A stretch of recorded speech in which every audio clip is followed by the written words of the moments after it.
So next topic is solid solution. Solid solution कौन से होते हैं? जिसमें बोथ सॉल्यूट एंड सॉल्वेंट दोनों के स्टेट में एग्जिस्ट करते हैं, सॉलिड स्टेट में एग्जिस्ट करते हैं। उन सॉल्यूशंस को हम क्या बोलेंगे? सॉलिड सॉल्यूशन बोलेंगे।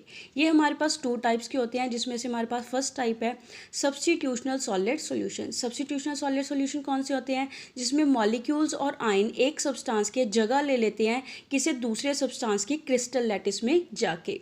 जैसे इसको हम डायग्राम के साथ एक्सप्लेन करेंगे।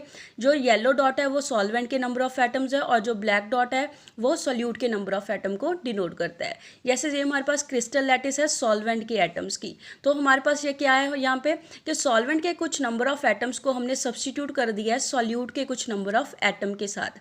तो इसे हम क्या बोलेंगे? सब्स्टिट्यूशनल सॉलिड सॉल्यूशन बोलेंगे, बिकॉज सॉल्वेंट के एटम्स की सब्स्टिट्यूशन हमने किसके साथ करी है? सॉल्यूट के साथ करी है। जैसे इसकी हम एग्जांपल ले सकते हैं ब्रास। ब्रास हमारे पास एक इसकी कॉमन एग्जांपल है, बिकॉज ब्रास किसका मिक्सचर होता है? कॉपर और जिंक का मिक्सचर होता है। कॉपर और जिंक दोनों क्या है हमारे पास? सॉलिड स्टेट में एग्जिस्ट करते हैं। तो सॉल्यूट और सॉल्वेंट दोनों क्या हो गए हमारे पास? सॉलिड स्टेट में होते हैं। तो ये क्या बनेगा? सॉलिड सोल्यूशन बनेगा। तो इसमें क्या होता है, जैसे कॉपर आयन की लैटिस है हमारे पास, कॉपर के एटम की लैटिस है, उसमें से कुछ एटम कॉपर के हम रिप्लेस करवा देते हैं जिंक एटम के साथ, जो क्या बनाता है हमारे पास? ब्रास बनता है। नेक्स्ट सेकेंड टाइप है हमारे पास interstitial solid solutions. Interstitial solid solution कौन से होते हैं?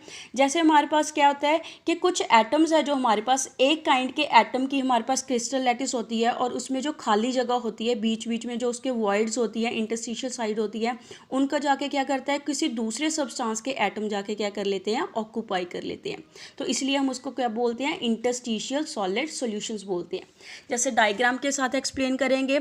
सेम येलो डॉट है हमारे पास सॉल्वेंट को रिप्रेजेंट करेगा, और ब्लैक डॉट है वो सोल्यूट के एटम्स को रिप्रेजेंट करेगा।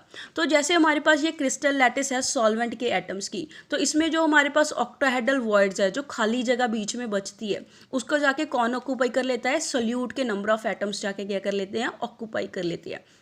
इसी वजह से हम इसको क्या बोलते हैं? Interstitial solid solution. जैसे हमारे पास इसकी एग्जांपल होगी, कॉमन एग्जांपल है टंगस्टन कार्बाइड। टंगस्टन का सिंबल हमारे पास W होता है, और कार्बाइड का सिंबल क्या होता है? C होता है।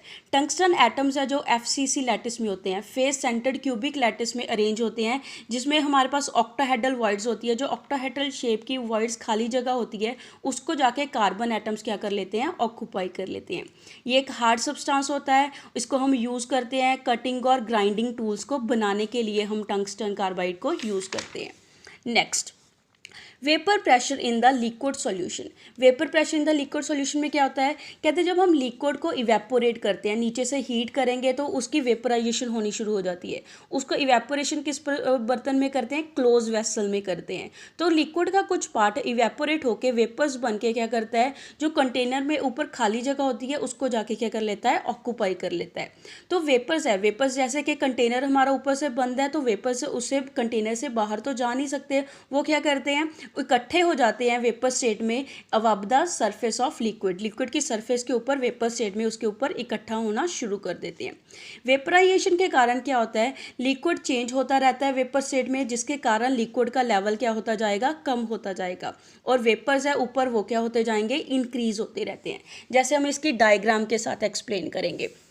डायग्राम में क्या है हमारे पास? ये हमारे पास एक सील्ड कंटेनर है, क्लोज कंटेनर है, जिसमें नीचे हमारे पास लिक्विड लिया हुआ है, और जब इसको नीचे से हीट देंगे तो इसके वेपर्स बनने स्टार्ट हो जाते हैं। तो ऊपर जो खाली जगह होती है कंटेनर के, वहाँ पे वेपर्स इकट्ठा होना शुरू हो जाते हैं, जिसके कारण क्या होता है कि ऊपर स्पेस तो कम होती है, ज़्यादा स्पेस नहीं होती है, बिकॉज वेपर्स वहाँ से बाहर नहीं जा सकते।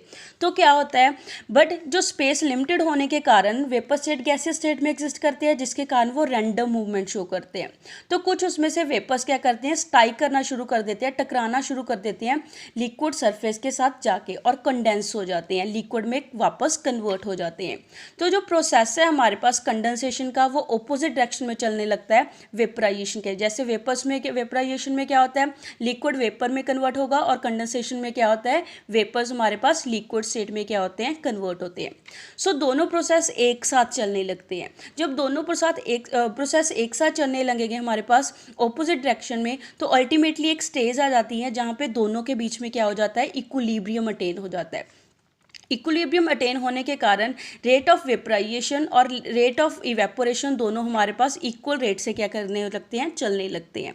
इक्विलिब्रियम स्टेट पे हमारे पास क्या होता है, जब इक्विलिब्रियम एग्जिस्ट होता है लिक्विड और वेपर स्टेट के बीच में, तब क्या होगा हमारे पास, तो जो वेपर्स प्रेशर लगाएंगे लिक्विड की सरफेस के ऊपर, उसको हम क्या बोलेंगे, वेपर प्रेशर बोलेंगे। तो वेपर प्रेशर की डेफिनेशन हमारे पास यहाँ पे क्या है, it is the pressure exerted by vapours, कि जो प्रेशर वेपर्स लगा रहे हैं above the surface of liquid, liquid की सरफेस के ऊपर, जब वो किस स्टेट में है, इक्विलिब्रियम स्टेट में है वाटर के साथ एट द गिवन टेम्परेचर, उसको हम उसका क्या बोलेंगे, वेपर प्रेशर बोलते हैं। तो वेपर प्रेशर को कौन कौन से फैक्टर अफेक्ट करते हैं, first one is nature of liquid, liquid की नेचर कैसी है वो वेपर प्रेशर को क्या करेगी, अफेक्ट करेगी।